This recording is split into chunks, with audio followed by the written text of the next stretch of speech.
Olá, sejam muito bem-vindas, sejam muito bem-vindos. Este é o JF Entrevista.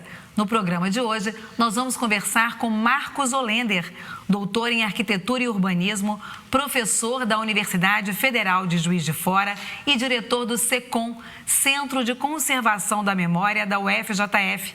Neste programa, vamos falar de memória, patrimônio, história e também da exposição em cartaz no SECOM, Vozes em Tempos de Silêncio, cenas do movimento estudantil da UFJF durante a ditadura civil-militar. A mostra está aberta à visitação no prédio do SECOM, antiga sede do DCE, Diretório Central dos Estudantes. Participa conosco dessa entrevista o jornalista da JF-TV, Isaac Balaciano. Marcos, muito obrigada por sua presença aqui. Isaac, mais uma vez conosco, Obrigado. Muito obrigada. Eu queria que o senhor começasse, professor, falando um pouco do que é o SECOM. O SECOM, que já fez uma década, né? Foi criado lá em 2014, funciona num prédio bastante conhecido, bastante popular, na esquina da Avenida Getúlio Vargas com a Rua Floriano Peixoto, né? Só para o nosso telespectador situar aí. Mas o que é o SECOM, né? Como é que ele funciona aí nessa década? Obrigada pela presença do senhor aqui. Eu queria agradecer muito ao convite, né? A vocês, né? E por estar podendo participar desse programa, né? Agradecer muitíssimo a você, ao Isaac também, e à Câmara, né, pelo convite. O SECOM, né, como você disse, é um Centro de Conservação da Memória. É um órgão suplementar da universidade que tem como função, né, inclusive isso está no regimento, né, com seus atributos, né, zelar pela memória não só institucional da universidade, mas pela memória da região, né? E a gente tem já uma década, né? A gente, então, é essa a função da gente, né? Então, a gente tem, por exemplo, a salvaguarda de alguns acervos importantes para a universidade, inclusive, né? A gente começa com a salvaguarda do acervo do DCE, inclusive, né? E para a gente isso é uma honra a gente estar ocupando uma parte do espaço do antigo DCE, né? Eu digo uma parte porque a gente compartilha esse espaço com o Museu Dinâmico de Ciência e Tecnologia, né? E está honrando a memória do DCE e a memória do movimento estudantil. Então, o SECOM hoje, ele tem vários atributos. Um deles é a salvaguarda de acervos importantes para a universidade e para a cidade. A gente hoje conserva, né, o acervo do antigo do DCE, né? As antigas documentações do DCE. A gente também tem sobre a nossa salvaguarda o acervo do Evelyn Nóbrega, importante jornalista, historiador da cidade e da região, né? Que agora está sob a nossa responsabilidade. Além disso, a gente tem auxiliado outros órgãos e institutos da universidade na organização e conservação dos seus acervos. Então, qualquer instituto, qualquer órgão da universidade que precisa de uma assessoria, precisa de uma orientação na área de organização e preservação dos seus acervos, né? E aí, quando eu falo acervo, e quando eu falo em acervo de documentação, não é só textos, né? Aí é todo tipo de acervo. Então, por exemplo, a gente tem hoje um núcleo no turismo hoje que está se constituindo e que tem um grande acervo de folheterias, entre outras coisas, catálogos e tal. A gente está ajudando eles, né? A enfermagem, ela tem um acervo que vem desde livros de atas antigos, de reuniões do curso, do departamentos, tal, até materiais, né? Materiais antigos, né? Quando vocês falam que vocês ajudar na preservação, na conservação, porque esses acervos não ficam todos lá no SECOM. Não. É ajudar, dar essa orientação de maneira geral. Essa orientação de como organizar, de como preservá-los, né? A gente dá essa orientação. E a gente tem um projeto que a gente já está há algum tempo e a gente deve concluir esse ano, que é o projeto da elaboração, esse é um projeto de fundo, mais importante, da política institucional de preservação dos acervos culturais e científicos da universidade. Né? Então, a gente já mapeou, já inventariou esses acervos, né? E agora a gente está em fase de conclusão da elaboração. Por que isso é importante? Porque a universidade, né, e os vários institutos têm muitos acervos, tem muita documentação e objetos antigos, né, que contam a história desses órgãos e institutos. Né? Nós estamos falando de mais de 60 anos, né? Sim. A universidade foi fundada em 1960, mas já tinham, né, vários cursos. Né? Então, já tem bastante coisa, né, Marcos? E como organizar isso? Então, às vezes tem muitos institutos desses que organizam, tem um espaço e já denominam de museu. Né? Primeiro, essa política vai trazer, né, uma orientação no sentido... primeiro, de identificar cada um desses espaços. Existem aqueles que são efetivamente museus, aqueles que são acervos, são coleções, são memoriais. Né? Mas eu quero ser um museu. Aí a gente vai orientar, né? Não, hoje você ainda não é. Você quer chegar a ser efetivamente um museu, você tem que cumprir essas etapas. Então, isso tudo, né, a identificação das potencialidades de cada acervo, as etapas têm que ser cumpridas para almejar certas metas para cada acervo, isso tudo está incluído nessa política institucional que a gente está elaborando e que deve ser concluída, né, esse ano num fórum que vai ser, né, realizado pela Pró-Reitoria de Cultura. Agora, Olender, você falou sobre esses acervos, falou inclusive do jornalista, historiador, né, do Dormiville Nóbrega. Sim. Qual é a importância disso? Vamos dizer assim, documental mesmo, para a sociedade, mas a gente queria saber também como é também esse acesso para os pesquisadores, como é que é esse acesso para os estudantes da UFJF, como é que é feito isso? Então, essa pergunta é muito importante. Eu só queria concluir que é tanta coisa que a gente tem que falar assim, porque além desses atributos que estão muito presentes hoje no dia a dia, também cabe ao SECOM a formação e capacitação de mão de obra para a preservação. E aí numa amplitude maior, né, que é uma formação não só para a preservação desses acervos de vários tipos de documentação, até para a preservação arquitetônica. Né? Então, a gente já teve vários minicursos, oficinas, né? De identificação por exemplo, a gente está hoje com um projeto que a gente gosta muito, muito importante, que é sobre os patrimônios negros de Juiz de Fora, né? No qual a gente trabalha com um público diferenciado, até público de escolas, né? Para que instrumentalizar as pessoas a conseguirem identificar, né, esses acervos que, infelizmente, hoje ainda na cidade, são muito invisibilizados. Né? Invisibilizados não só porque não foram ainda valorizados como deveriam, né? Mas também porque as próprias instituições de ensino, e aí eu coloco a própria universidade, ainda não educaram o olhar das pessoas para vê-los. Né?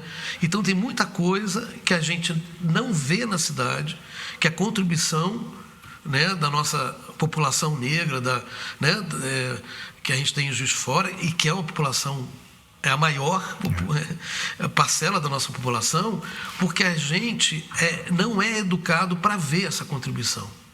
Né? Então, a gente está participando disso também, entendeu? Então, a gente tem também toda essa parte de formação e capacitação de mão de obra e também no sentido de abrir novas e importantes perspectivas de apreensão desse nosso patrimônio.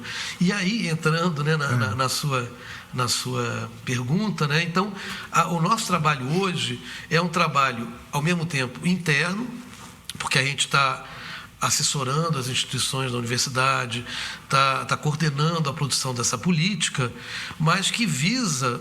Mesmo esse trabalho interno visa muito a comunidade, como também uma outra parte do nosso trabalho, né? Porque que a importância de uma instituição de ensino como a Universidade Federal, né? Que tem uma importância fundamental na cidade, né? Que é efetivamente a formação, a capacitação das pessoas, né? E no nosso caso, numa área que é a área do patrimônio, que nós consideramos uma área fundamental. Né? Eu acho que as pessoas muitas vezes não têm noção da importância que é a preservação do patrimônio. Porque quando a gente fala em preservação do patrimônio, muita gente confunde como se a gente fosse antiquários, né? Preservação a coisa antiga pela coisa antiga. A questão não é essa, né? É o patrimônio da cidade, né? É a nossa história, É a nossa história, é aquilo que nos identifica, né? É aquilo que nos faz cidadão. Por exemplo, essa questão do Dormiville Nóbrega era um acervo que estava só com a família, né? Sim. Podia até se pesquisar após a morte, né? As pessoas pesquisavam, iam à casa dele. Mas hoje ele está lá sob a guarda. Então a gente tem certeza, né, que aquilo ali está sendo preservado e que quem quiser consultar, não sei se pode, né? Não sei como é que funciona. Você falou da questão interna. Vocês estão muito voltados para preparar toda a universidade. Talvez, não sei, por isso o público externo não conheça muito, mas como que é para fora Não, isso, é isso, né? que eu estou te falando. Ao mesmo tempo que a gente tem essa preocupação de auxiliar internamente na preservação dessa memória, a gente já tem uma preocupação com o público externo também, que se dá em alguns projetos de extensão que a gente tem, como esse Patrimônio de Negros, que a gente considera um dos projetos fundamentais que a gente tem. A Carol Saporetti fica à frente desse, não é isso? A Carolina Saporetti, a Mariana Faria, quer dizer, elas estão, que são minhas funcionárias lá com a Andréia, na verdade elas estão à frente de quase todos os projetos, né? A gente tem um grupo de funcionários muito reduzido, né? Então elas meio que concentram a coordenação de vários projetos. E um é esse, né? Mas na verdade que é um projeto de iniciação artística, né? A gente tem vários projetos de extensão, de iniciação artística, né? Estagiários lá, né? A gente abre várias frentes. Mas tem essa coisa então essa preocupação com as comunidades que aparece. Aí, como que vocês chegam, né? Com projetos como esse, por exemplo, que leva a gente a escolas, por exemplo. Esse que você está falando é da questão da formação dos negros em Juiz de Fora? Não, Patrimônios Negros de Juiz de Fora. Patrimônios Negros. Que é trabalhar com as escolas, né? Essa reflexão e essa identificação, né, desse patrimônio, que é algo ainda... Para que as pessoas entendam, nós estamos falando de quê? Que patrimônio? Muita coisa. Eu acho que é como eu falei, a população negra de Juiz de Fora é a população majoritária de Juiz de Fora. Sim. Né? A gente tem, né, a gente demograficamente, é a população majoritária de Juiz de Fora. Apagada há muitos anos em nossa construção, né, na construção do município. Né? Mas, na verdade, apagada na história. Da história. Porque se a gente vê desde a arquitetura da cidade, né, não só uma contribuição efetiva na construção da arquitetura, mas também em alguns signos dessa arquitetura que passam desapercebidos da gente, né, porque a gente não domina muitas vezes esses signos, a leitura desses signos. Sim. A gente domina muito, a gente tem uma formação na história da arquitetura que domina os signos, os símbolos dessa arquitetura ocidental, de origem europeia, eclética.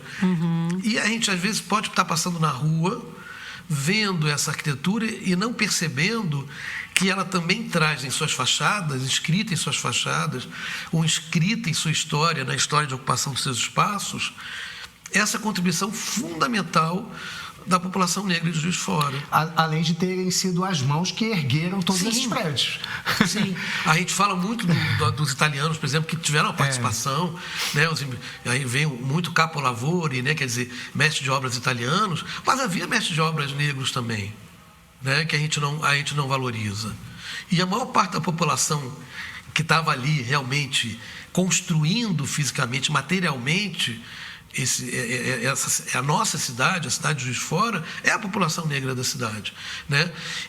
Mas não só no trabalho da construção, da elevação das paredes, mas muitas vezes impregnando essas paredes dos seus símbolos, e que muitas vezes passa desapercebido para a gente. Existe um estigma de que os escravizados foram trazidos e que a maioria deles eram ignorantes, era só um trabalho braçal. Mas tinham muitos especialistas em muitas profissões que vieram, que inclusive deram muitas contribuições. Você acha, já que você tocou nesse assunto, você acha que existe, sem menosprezar de jeito nenhum a imigração, mas você acha que foi exaltada muito a imigração europeia em relação a essa questão da construção dos patrimônios que a gente tem hoje, e aí acabou invisibilizando quase que totalmente a população negra? Porque aí vem dentro daquela política que vem desde o Império, né, do esbranquiçamento da população do Brasil, né? Então, acaba, quer dizer, como você falou, é claro que os imigrantes italianos e alemães que vieram também eram mão de obra, né? E muitos foram também utilizados em subempregos e tal, né? Uma boa parte não, uma parte já veio para cá, como os italianos já tinha uma rede social que eles puderam se integrar tal, mas eram também mão de obra para as construções tal. Eu não estou desvalorizando isso, né? Só que a gente tem que tomar muito cuidado, porque a gente não pode valorizar só essa contribuição importante da imigração alemã na cidade, né? Eu mesmo já estudei, comecei estudando arquitetura da colonização alemã, depois parti para a arquitetura da imigração italiana, minha tese de doutorado é sobre a contribuição dos Arcuri, né? Mas a gente não pode só prestar atenção nisso e continuar esquecendo, reforçando uma política que vem desde a época do Império, né, de invisibilização e de esquecimento da importância significativa da população negra e da cultura negra na nossa cidade. O que seria o Brasil? O que seria Juiz de Fora se essa cultura? Né? Essa cultura é fundamental e agora a gente tem, né, a notícia que vai ser criado um Museu da Cultura Negra na cidade, né, para ajudar a valorizar isso. Então é isso, eu não estou... Temos a Secretaria da Igualdade Racial também, e que vai ter um Museu da Cultura Negra. Começam, né, a ter um certo avanço nesse sentido. Mas eu não estou desvalorizando a contribuição da imigração italiana e imigração alemã, mas eu acho que a gente não pode valorizar isso esquecendo a contribuição fundamental, efetiva, significativa da população negra também, né? Que já estava aqui antes, que continuou aqui, continuou fazendo o seu trabalho, continuou construindo, continuou produzindo cultura, né, o tempo todo, né? Então é nesse sentido que eu falo, né? E outras culturas, por exemplo, a gente hoje preserva igrejas católicas, por exemplo, ou até de outros, a igreja metodista, né? Quantos terreiros de religião de matriz africana em Juiz de Fora hoje estão preservados, identificados como patrimônio cultural da cidade? A gente tem um trabalho de mapeamento desses terreiros, mas que não sei como foi divulgado, né? Que está acontecendo agora. Sim, está acontecendo. Agora, né? Finalmente. E que espero que leve até a preservação de vários deles. Sim. Olha, coisa desigual. Inclusive, foi criada uma comissão na Câmara, a gente tem um trabalho que envolveu a Câmara nisso, mas que a gente tem pouca divulgação, né, de como está sendo feito. A gente está já falando de Câmara, né, queria que você falasse um pouco desse trabalho externo da SECOM, que teve uma parceria da Câmara com o SECOM, que culminou aí com a possibilidade de todas as atas da Câmara, né, de 1950 até 2002, que essas atas fossem digitalizadas. É um trabalho maravilhoso que faz com que a população possa ter acesso a isso. Atas, né, que eram escritas à mão e que hoje podem ser acompanhadas aí pelo site da Câmara, o que só foi possível porque você continha esse equipamento, né? Fala um pouquinho disso pra gente, que acho que é um trabalho externo, né? Não, você vê, né? Eu, como professor, já falo pra caramba, né? Então, e são 10 anos de trabalho só no SECOM, fora os trabalhos, né? Eu coordeno um grupo de pesquisa de patrimônio na universidade e tal, né? Milito na área de patrimônio há 40 anos, então já estou há 30 na universidade. Mas é isso, quer dizer, ao mesmo tempo que a gente tem esses trabalhos com as escolas, né? Já estimulando uma reflexão, né, estimulando que as pessoas criem novas perspectivas, tenham novos olhares. A gente fala assim, tenham olhos para ver e ouvidos para escutar, né, outras coisas que não são aquelas que já estão sedimentadas, né? A gente tem também para fora esse trabalho que a gente tem para dentro da universidade, né? No caso da salvaguarda da documentação. E a gente tem um orgulho de ter sido procurado pela Câmara, né, e ter participado de um projeto tão bonito, tão importante, não só para a Câmara, né, mas para a cidade como um todo, que é o da digitalização dessas atas, manuscritas, né, de 1950 a 2002. E aí vamos né? falar dos estagiários, né, que estudam no UFJF, são nossos estagiários, o Bernardo e a Isabela, que ficaram incansavelmente, né, lá fazendo todo esse trabalho. E que foram meus bolsistas do SECOM antes de assumir estágio aqui. Né? Inclusive, acho que o Bernardo, o trabalho de conclusão de curso dele vai ser voltado para isso, esse trabalho das atas da Câmara. Não sei se você vai orientar. Pode ser. Ele agora está finalizando, né? Porque lá na história você tem essa possibilidade, né? Como tem a graduação em bacharelado e licenciatura, você pode concluir uma graduação e ir para o mestrado. E, enquanto isso, concluir a outra, se quiser optar para concluir a outra. E é o caso do Bernardo. Ele já concluiu uma modalidade, está concluindo a outra, já está no mestrado. E no mestrado já como me orientando. Né? E é isso, a Isabela e o Bernardo foram bolsistas do SECOM, depois vieram para a Câmara, foram fundamentais para essa ponte, né? E a gente tem e eu acho que isso é uma coisa importante, a gente tem hoje um laboratório de digitalização e documentação no SECOM, com 2 scanners planetários, né, para até A3, documentos A3, que é o caso dos livros, né, que possibilitou a digitalização dos livros de ata, que são maiores do que o formato A4, né? Sim. Né? A gente tem também que valorizar que esse laboratório ele foi montado a partir de um orçamento de uma emenda da então deputada federal Margarida Salomão. Eu acho que isso tem que ser valorizado também. Nós vamos falar muito disso aqui, dos recursos, né, para o patrimônio da memória, né, Isaac? Né? Então a gente teve, e a universidade também, ela também se utiliza desses recursos de emendas, né? E a gente conseguiu montar esse laboratório, né? E é isso, a gente está com esse trabalho lindíssimo com a Câmara, um trabalho fundamental. Que está fazendo 172 anos, né? Está sendo entregue à população nesse momento. Sim, são mais de 20 mil documentos digitalizados da Câmara. A gente espera que seja o início de uma parceria extremamente frutífera. A gente está sempre à disposição. E também sirva como exemplo que outras instituições públicas ou privadas da sociedade nos procurem também para fazer essas parcerias. É isso, quer dizer, o que a gente está fazendo para a instituição, para a universidade, também é atributo nosso fazer para a comunidade. Vamos lembrar que o Arquivo Histórico também está envolvido, né? Que esses livros estavam sob a guarda do Arquivo Histórico, né? Isso. Do Arquivo Histórico da Câmara, né? claro. O Arquivo Histórico que está, o Arquivo Histórico do município. Do município. Da cidade. Eles, né, que cederam os livros para que a gente... Fantástico. E é isso. Então, o trabalho da gente é esse. Tudo que a gente puder ajudar a Câmara, outras instituições públicas, a gente hoje está com conversa com a FUNALFA para várias parcerias, né? Com o município também, instituições privadas, né? A gente está aberto a essas parcerias. E a gente fica muito feliz quando a gente pode ajudar, porque a preservação desses documentos, e aí, que quando eu falo documento, o documento pode ser um livro de ata.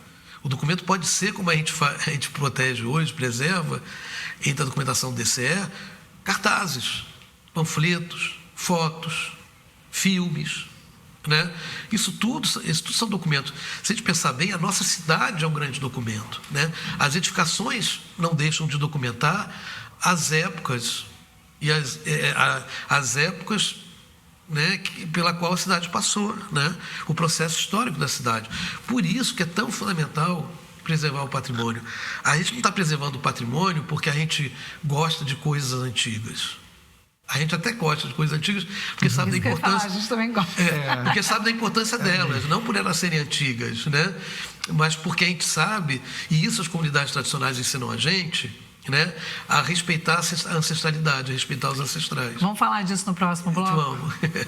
Nós estamos aqui conversando com Marcos Olender, ele que é doutor em arquitetura e urbanismo, né, também historiador, falando de memória, de patrimônio. A gente volta no próximo bloco falando um pouco da exposição que está em cartaz lá no SECOM. Não sai daí.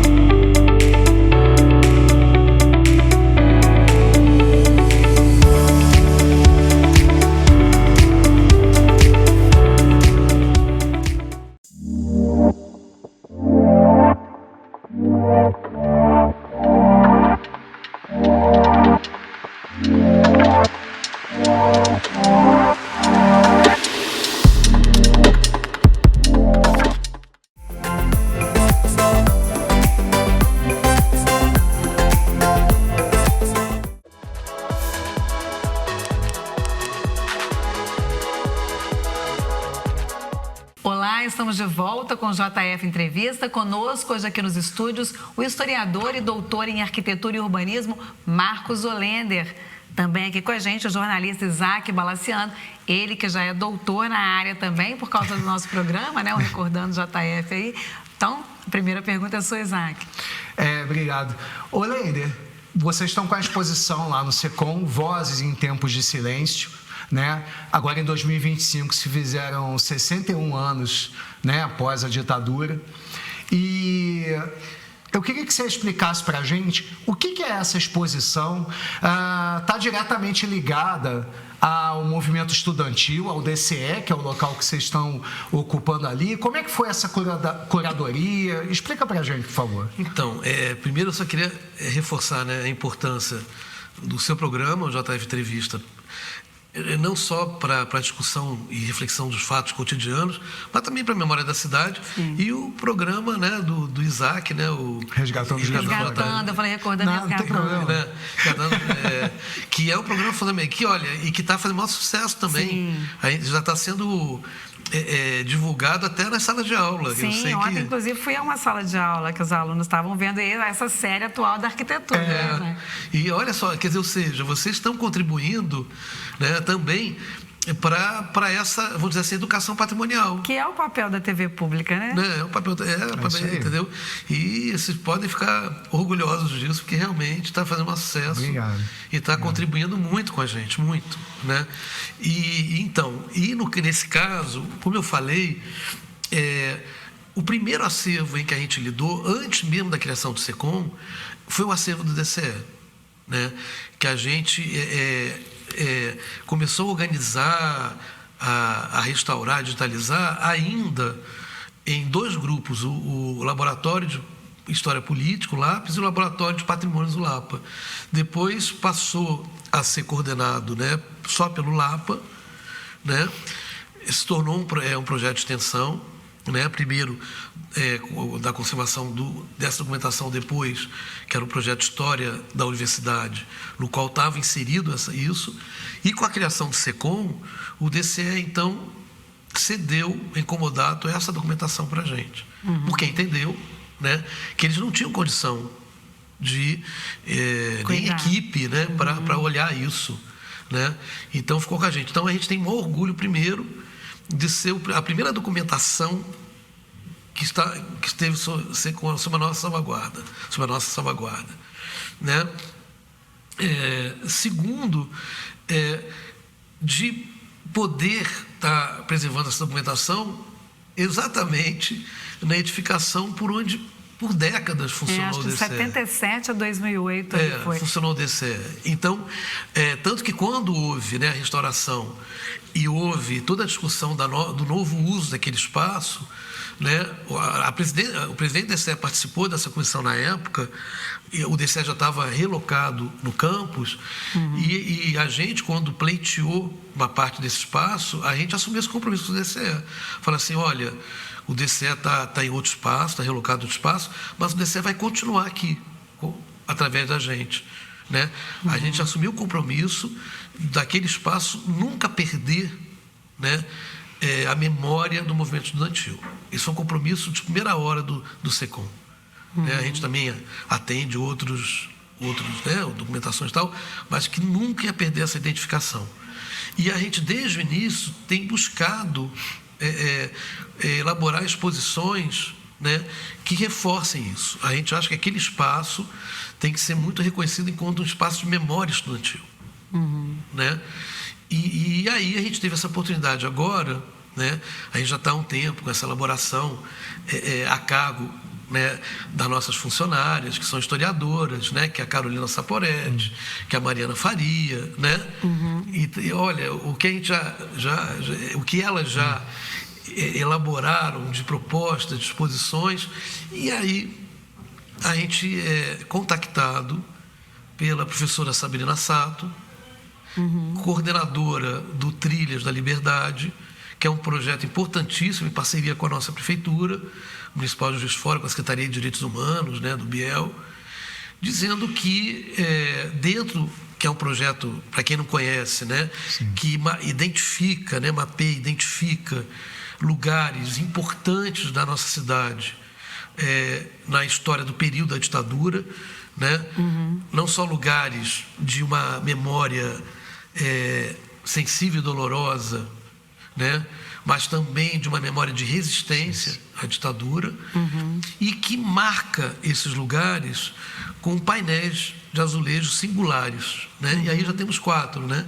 A Câmara. A Câmara foi o último agora. Né? O Palácio, né, Barbosa Lima, onde a gente faz essa gravação, que ganhou esses azulejos. Sim, né?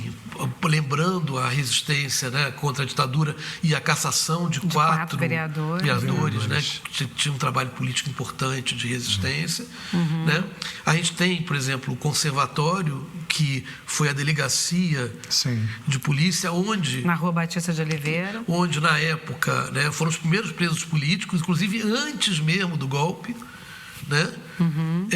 Depois temos um prédio da Justiça Militar, né? Quer dizer, e a demarcação, a identificação desse lugar, né? E o DCE, que foi o terceiro. Por quê? Porque ali era o DCE.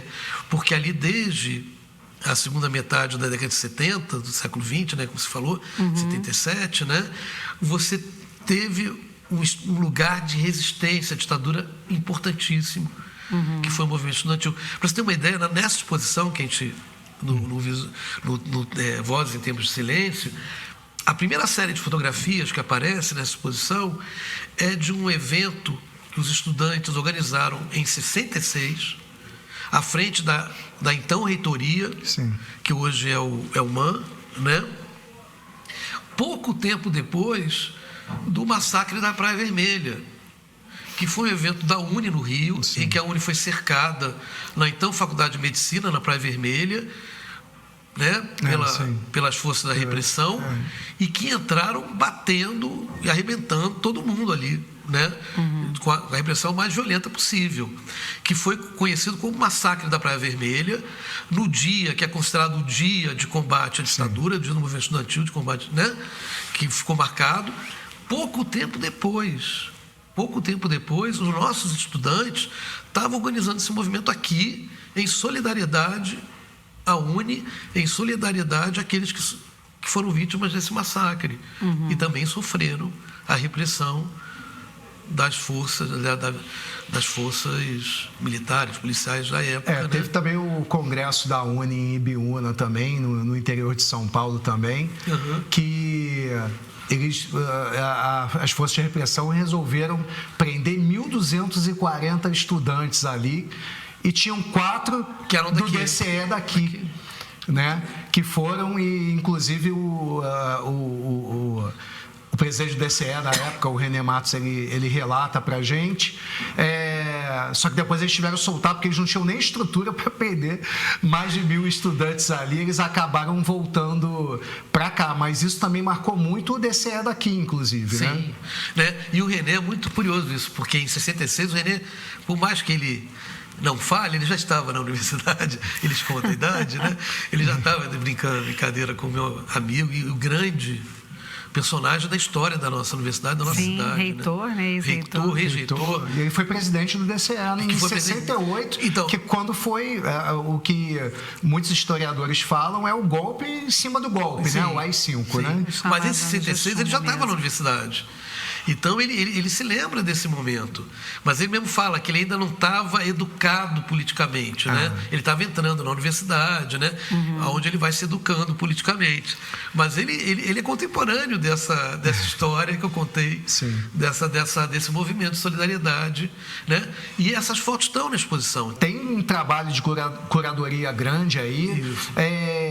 E com relação à exposição também, como que ela está sendo feita? Então, a gente primeiro tem que agradecer, né, como eu falei, né, a Sandra Sato, né, por ter procurado a gente para que a gente fizesse parte desse itinerário, desse roteiro das Trilhas da Liberdade, como espaço, né, como o lugar onde foi a sede do DCE, né, que desde 77, um movimento estudantil importantíssimo na luta contra a ditadura, e também da gente ter inaugurado essa exposição e o projeto Trilhas da Liberdade no dia 24 de março. O dia 24 de março, ele é um dia internacional tá? Pelo direito à verdade sobre as violações dos direitos humanos e pela dignidade das vítimas.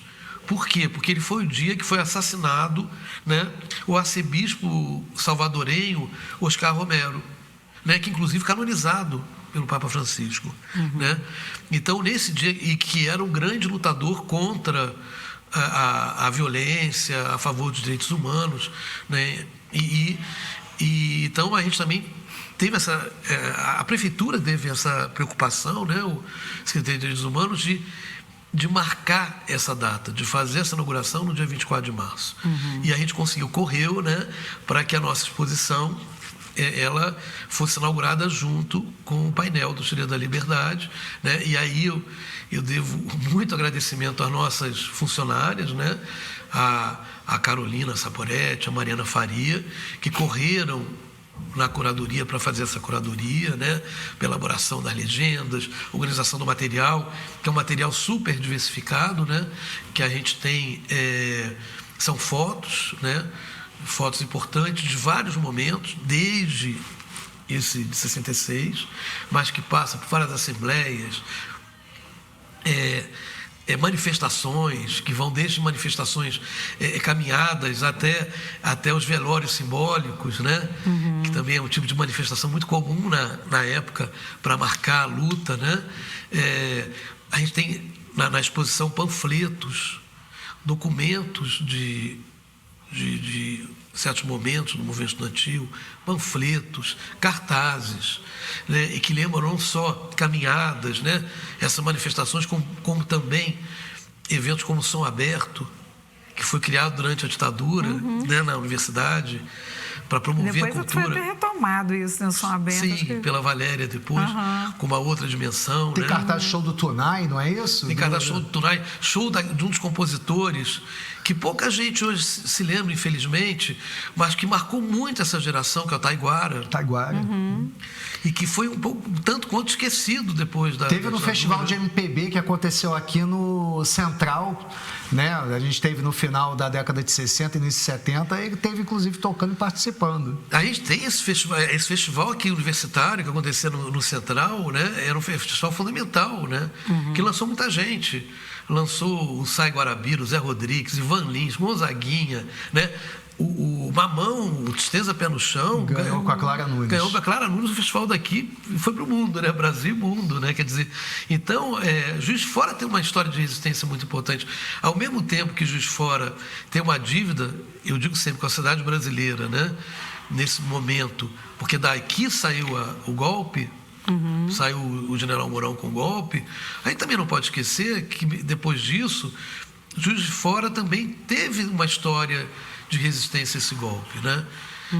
E é isso, quer dizer, voltando à exposição, então uma exposição no qual as pessoas vão poder ver, a gente chamou de cenas do movimento estudantil, porque a gente não esgota na exposição essa história. A gente tem Eu tinha te perguntado isso, né? Como é que está o retorno, né, da população? Sim. Como é que vocês têm acompanhado isso nesse momento, né, importante em que esse tema ditadura volta com força total no Brasil? Por enquanto ela está aberta, quer dizer, no dia mesmo da inauguração do Trilha da Liberdade e da exposição, foi um evento muito bonito, né? Porque teve a presença de... Eu acho que praticamente todos, né? A não ser o Rafael Pimenta, que não estava aqui, todos os outros ex-presidentes do DCE ainda vivos estavam na inauguração, né? E outros importantes estudantes da época, militantes da época, né? Então foi um momento muito emocionante, muito bonito. A gente via muita gente emocionada, né? E muitos familiares emocionados também, daqueles que deram a sua vida para que a gente pudesse estar aqui hoje, abertamente falando desse processo, né? Então, e depois a gente está aberto lá de segunda a sexta, por enquanto, no horário de segunda a sexta, de 9 às 17 horas. Então, ainda sem data para acabar. Sem data para acabar, vamos levando a exposição, né? Por enquanto, enquanto ela for uma exposição que vai atrair o público. Estamos organizando agora as visitas de escolas, né? Visitas guiadas estão sendo organizadas, porque, como você falou, é fundamental isso. É até assustador para mim, como professor, porque eu sou da geração que vivi isso, né? Eu entrei na universidade em 80, já estava no chamado momento da redemocratização, da abertura gradual, mas ainda era a ditadura do Figueiredo, era o Figueiredo no poder, com o Newton Cruz, né? Momento que ainda tinha as cartas bombas, né? Que explodia-se no Rio Centro, né? No Rio de Janeiro, era só do Rio, explodia-se banca porque vendia o Pasquim, porque vendiam jornais de esquerda, né? Aí explodia as bancas de jornal, quer dizer, não era um momento fácil, né? Já era um processo de reabertura, mas não era um momento fácil. Eu vivi isso, né?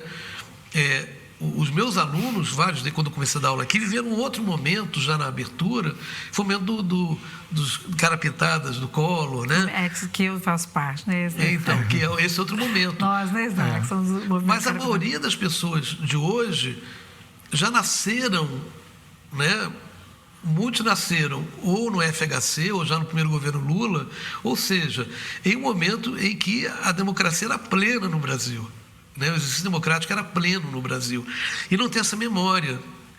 E eu acho que isso, a gente está sempre discutindo isso, reavivando essa memória, é fundamental para a gente não incorrer em certos erros que a gente vê que estão aqui, estão acontecendo. Quem não viu acha que não teve, né? Que não teve.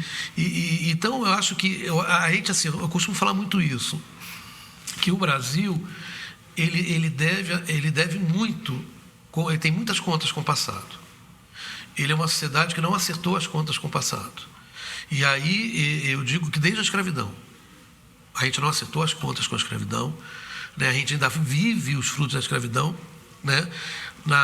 No racismo estrutural, institucional, né? Na própria questão de uma certa estagnação o próprio Estado, social, né? O próprio Estado, tantas políticas públicas, né, afirmativas, são nesse sentido. E muita gente é contrária. É contrária. E é nesse sentido da gente tentar recuperar, né, e fazer uma reparação fundamental a toda essa população, que é a maioria esmagadora da população, maioria significativa da população brasileira, que são descendentes desse pessoal que sofreu a escravidão, né? Então, primeiro, então a gente tem uma dívida, ainda tem uma dívida grande com a escravidão, e a gente tem uma dívida também, tem que acertar as contas com a ditadura. Outras sociedades acertaram, o Chile acertou, a Argentina acertou, a Argentina mesmo acertando, talvez tenha falhado na preservação dessa memória, né? Porque a gente está hoje com um governo lá que está desativando um grande centro de memória, que é a ESMA, que hoje é reconhecida como patrimônio mundial, que era a sede das Forças Armadas na Argentina, né? O núcleo da ditadura argentina, que virou um centro de memória política, tão importante, que foi reconhecido ano passado, ou retrasado, mas há pouco tempo, como patrimônio mundial, e esse governo atual está desativando a ESMA, né? Então, a gente fica preocupado, olha, se o governo, como a Argentina, que acertou as contas com o passado, quem não viu, veja pelo menos o filme Argentina 1985, Sim. né? Não sei se vocês viram. Com o Dari vi assistir. Com o Ricardo Dari, né? Quem puder, veja, porque vai ver esse momento, né? Imagina o Brasil que não acertou essas contas, né? E que ainda hoje tem o negacionismo, diz que ditadura não foi ditadura, né? Imagina. Então, eu acho que a gente tem um dever cívico na universidade, de estar sempre preservando essa memória, transmitindo essa memória para que isso não volte a acontecer. Né? Nós estamos falando aqui com o Marcos Olender, né? Nossa conversa vai ao blog, a gente estende aqui, mas nós vamos para o último bloco daqui a pouco. Vamos falar um pouco disso, se há recursos, né? Há investimento para que essa memória seja preservada? É só um minuto, a gente já volta com o nosso último bloco. Até já.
com o JF Entrevista, hoje falando de patrimônio, memória, história. E aqui com a gente o professor Marcos Olender, ele que é doutor em arquitetura e urbanismo e professor de história, diretor do SECOM.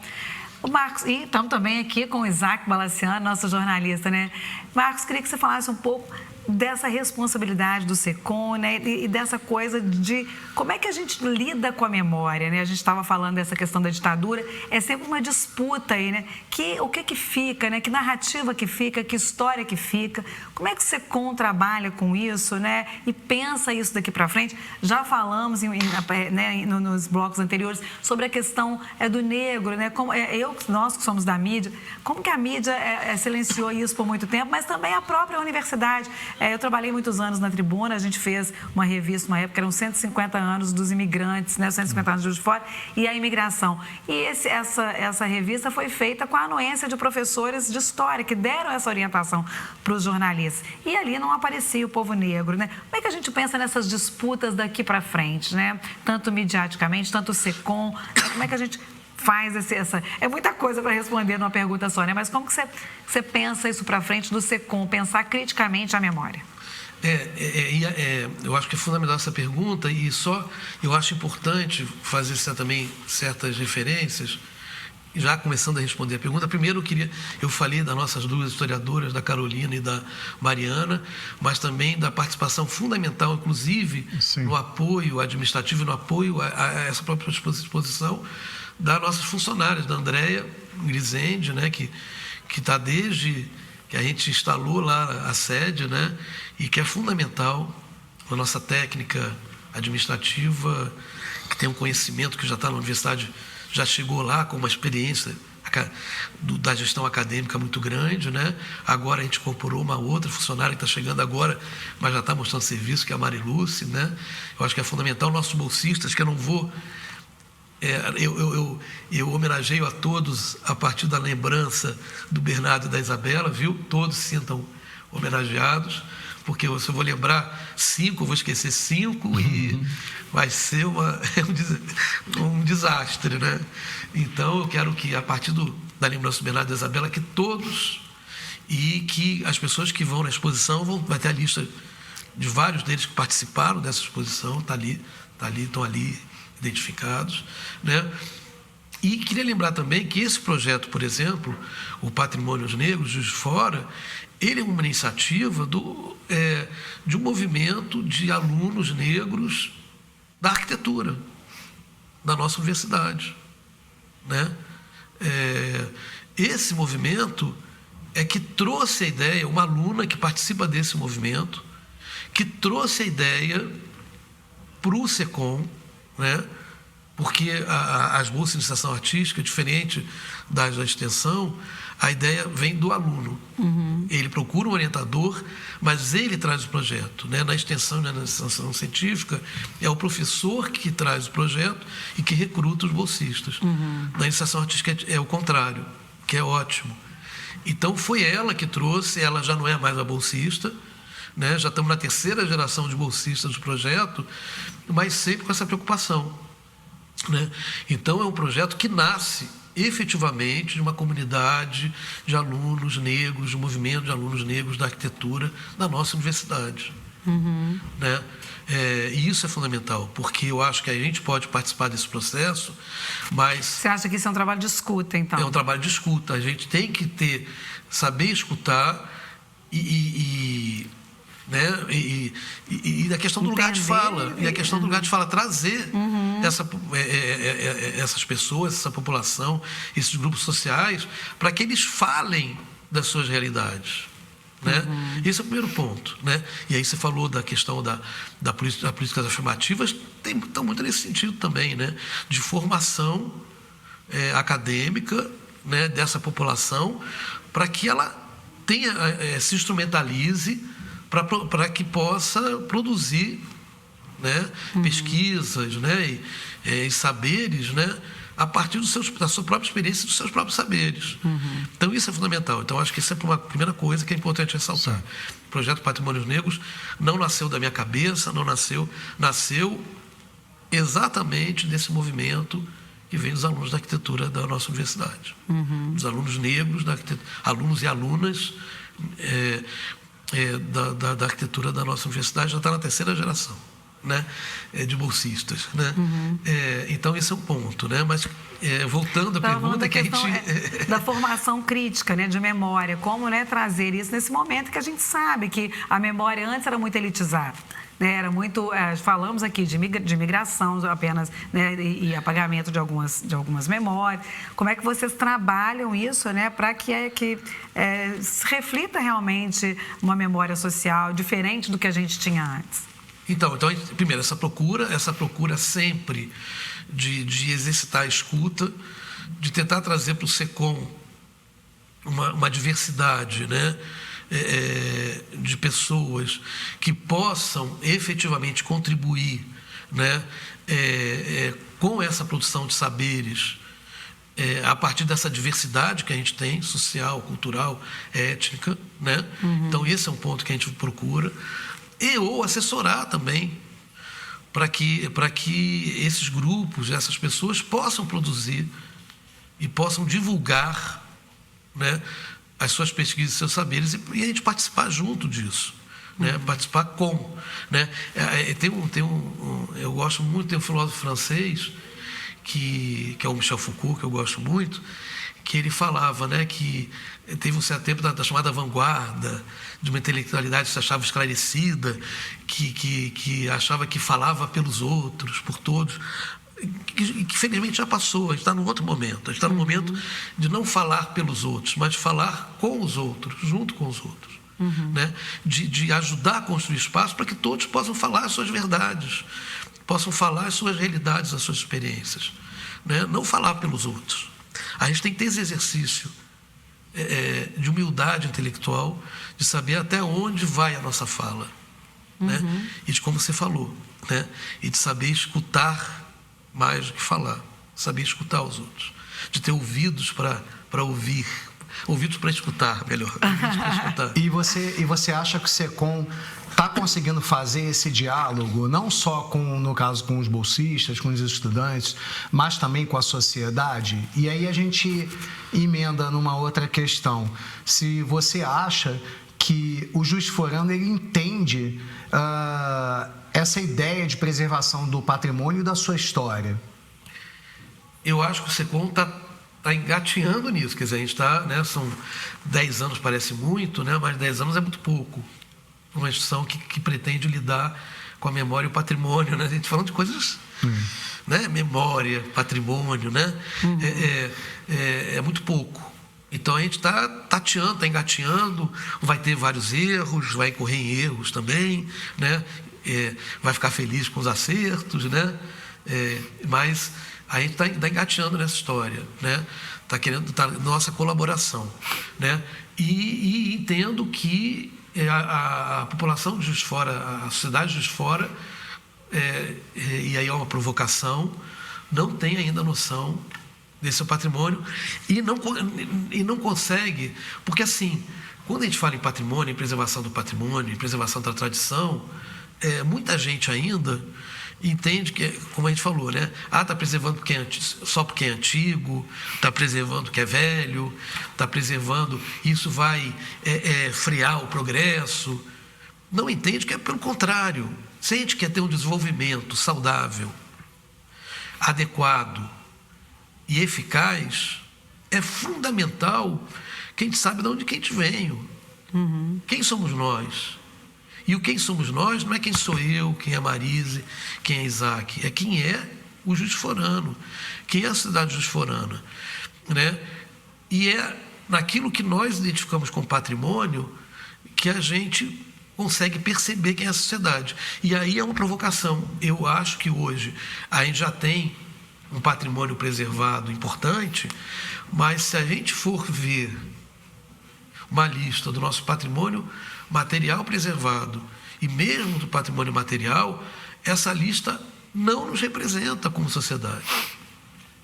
Essa lista é muito elitista ainda. Ela é fundamental. Você está falando do que o município tem como preservação. Não vamos tirar a preservação de nada.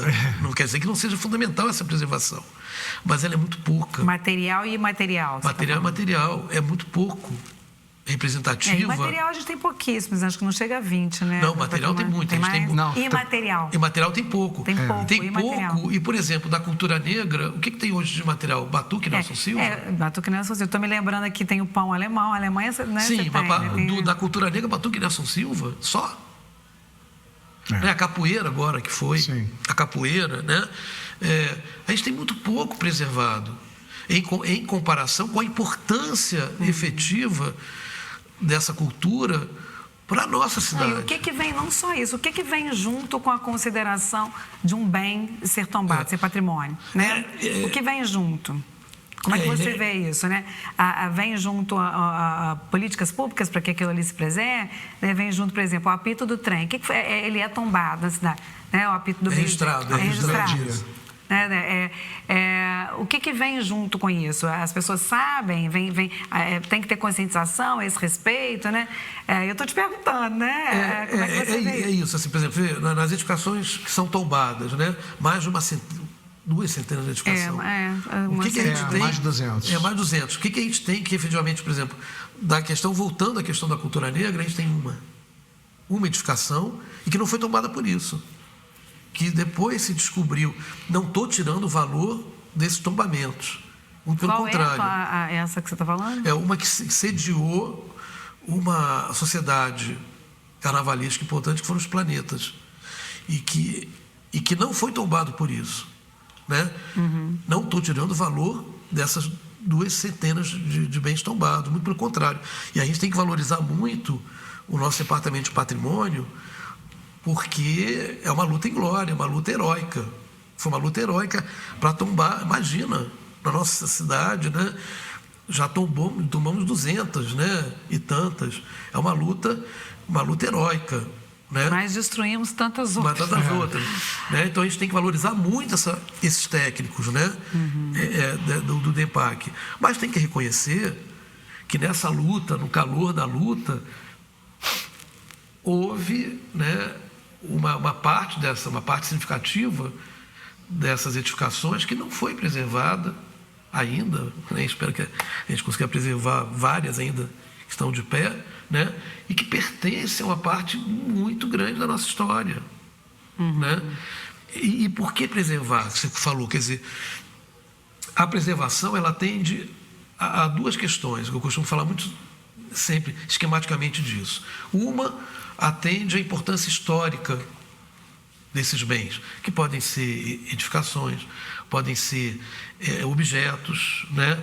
Podem ser saberes, fazeres, que aí são os tombamentos, outros são os registros, né? Que é o patrimônio material e imaterial, né? As memórias, né? Que tem a ver com uma história da cidade. Então, são coisas que são preservadas porque são documentos históricos, né? E que é importante a gente saber da nossa história para a gente conseguir prosseguir de forma efetiva, eficaz para o futuro. E o segundo, porque são memórias. Qual a diferença? Porque a história geralmente é algo que muitas vezes, né, tem a ver com o nosso passado. A memória, e a história hoje está se aproximando muito da memória, a memória é a que eu chamo que é o passado presente.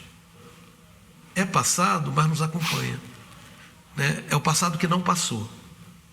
É o passado que ou porque deixou sequelas, ou porque marca isso na gente, que podem ser dolorosas, mas podem ser felizes também, né? Mas que é aquele passado que ainda nos identifica.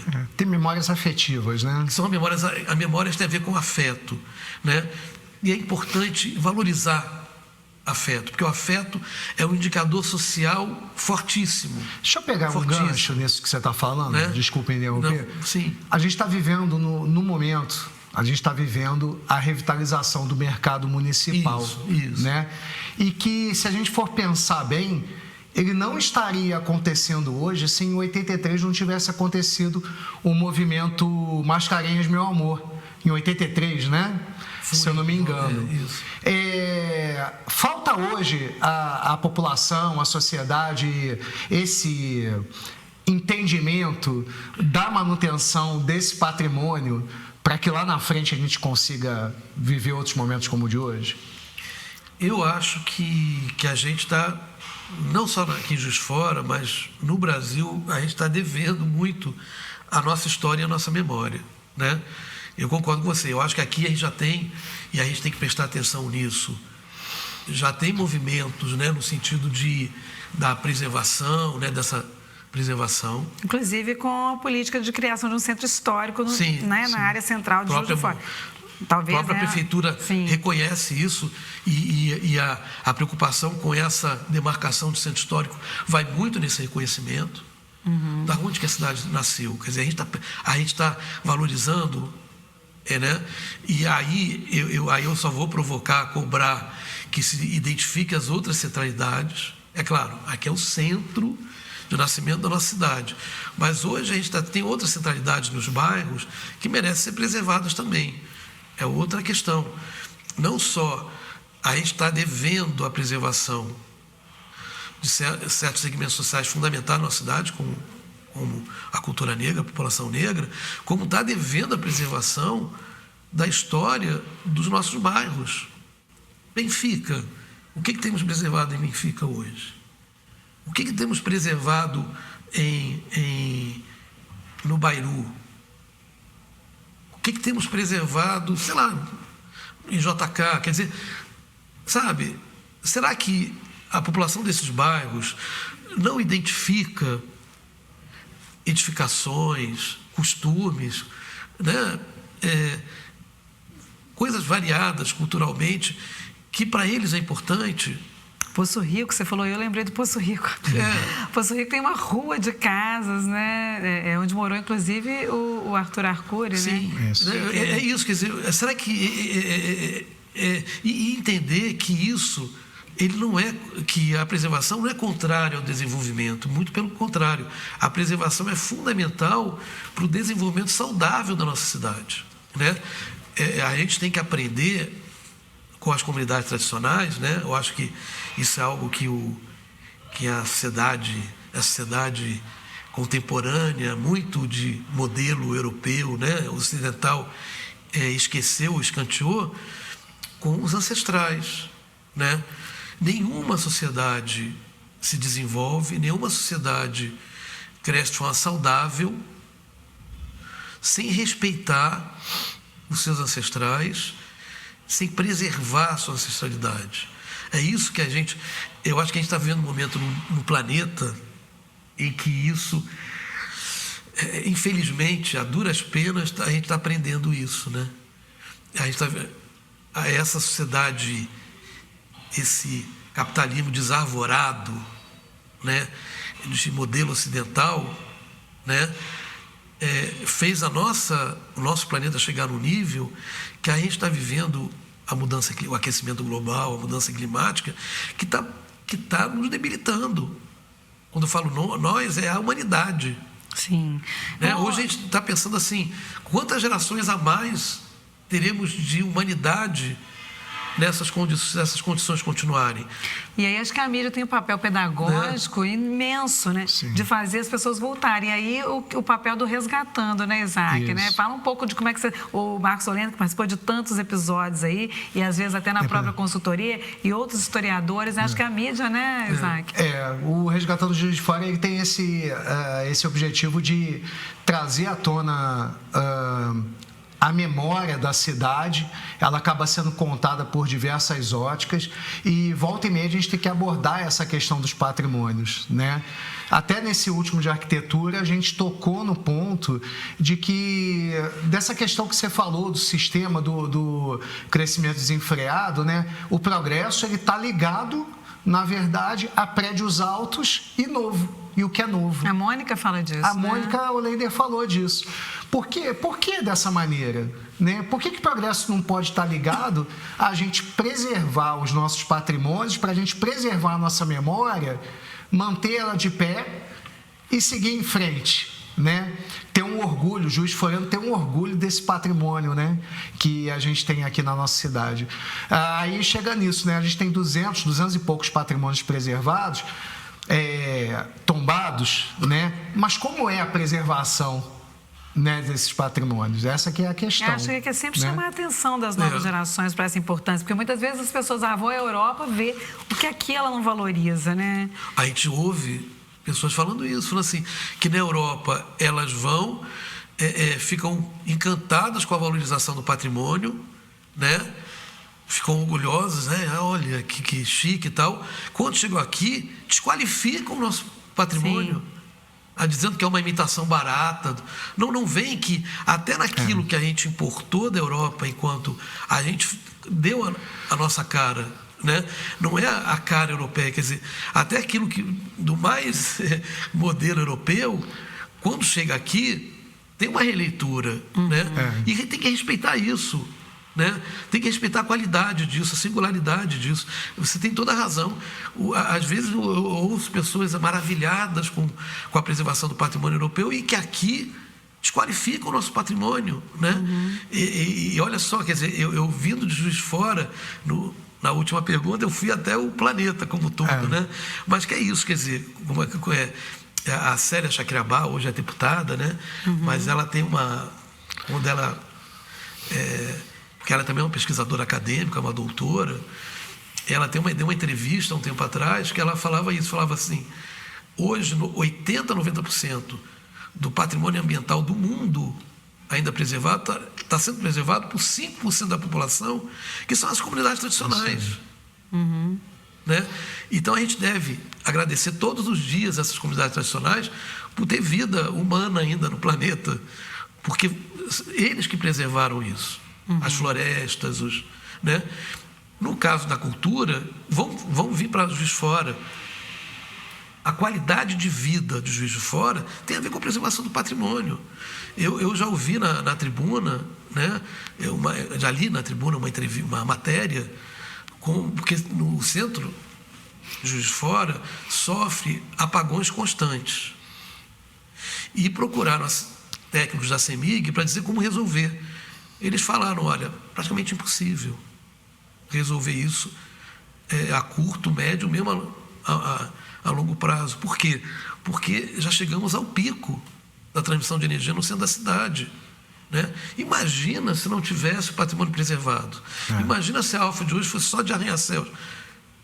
Olha, eu como arquiteto, eu falo, ia ter mais apagões, os nossos vasos sanitários iam virar fontes de refluxo de esgoto, porque não tem condição, em termos de distribuição de água, E aí não é só o centro, né? O grande centro, os bairros bem do entorno, Grâmber, Santa Helena, os bairros muito próximos, isso é densamento. E aí veio uma provocação, por exemplo, tem gente que não entendeu a importância histórica e tem uma importância... Convido a ler o processo, o parecer, não só o tombamento do Grâmber, como o tombamento do Centro Esportivo do Grâmber. Né? Ele tem uma importância histórica, enquanto esse passado que tem que ser valorizado, tem uma importância histórica enquanto memória, porque ele continua, esse Centro Esportivo, vivo na memória dos gramberienses, ex-gramberienses, e moradores da região e frequentadores da região. E é fundamental ter espaços de lazer, espaços assim... De respiro. Né? De respiro. Já me chamou que a gente dá um espaço de respiro em todos os bairros. E eu acho que tem uma coisa bacana que... nós estamos vamos para as considerações finais. Entendeu? Só queria pensar, tem uma coisa bacana, se a questão do patrimônio às vezes não chama a atenção das pessoas, eu vou dar até um toque de humor, porque o brasileiro ele adora uma fofoca, né? E as histórias dos nossos patrimônios têm tretas que aconteceram. Então, por exemplo, se a gente pegar o Palacete Santa Mafalda, né, que o comendador Valemado construiu na época, ele queria dar de presente para o Dom Pedro II, Dom Pedro recusou. Aquilo deu uma treta do caramba na época, porque o Dom Pedro, inclusive, ficou dividido entre entre a cidade do Mariano Procópio e a do Alfios, né? E ele veio para a inauguração da Estrada União Indústria do Mariano Procópio, ficou hospedado no Castelinho. E o Vai Amado, quando ele foi oferecer o Santa Mafalda, o Dom Pedro recusou e deu aquela desculpa de que faz aí um hospital, faz uma escola, alguma coisa assim, né? E foi uma das primeiras tretas da cidade, né? Em 1861, gente. Tá? E aí tem essa história, né? Eu tô brincando, porque como o Brasil gosta de uma fofoca, a história do patrimônio também tem isso. Tem. Mas então, e a gente vai preservar, porque é uma fofoca, mas é preservar para as pessoas entenderem, primeiro, como é que funcionava politicamente, não só no Império, né? Como é que foi construído no Brasil, isso é uma característica, infelizmente, do Brasil, que é essa mistura do público e do privado. Né, que tem a ver com isso, com o Paulo Palacete, né, que é um privado que quer se dar para a coroa, mas ao mesmo tempo depois passa para o público, que é a partir da recusa do Dom Pedro, aí o comendador fica com birra, né, mas depois vira uma escola e vira uma escola pública, né? Então como é que se constrói essa relação do público e privado? Isso tudo a gente aprende com o nosso patrimônio, conhecendo, frequentando os espaços, né? Frequentando, porque valorizando os espaços. E a gente fica muito, a gente tem muito, como você falou, aí vai, visita a Europa, fica Europa, e chega aqui e não preserva o nosso patrimônio, entendeu? Enquanto que na Europa se preserva o patrimônio, se tem orgulho disso, não só na Europa, as comunidades tradicionais também preservam as suas tradições, e a gente fica como? Né? A gente... Sem passado, né? Sem lugares saudáveis para viver. Sim. Eu convido, mas eu fico muito preocupado quando eu vejo que tem gente que tem olhos só para ver tudo como mercadoria, né? E aí volta a provocar com a questão do Granbury. Mas, gente, aquele é um terreno que podia valer muito mais, né? Não, mas esse olhar utilitário apenas. Utilitário. Não, quer construir. Eu acho que a cidade tem nichos em toda a cidade que merece e precisa dessas construções.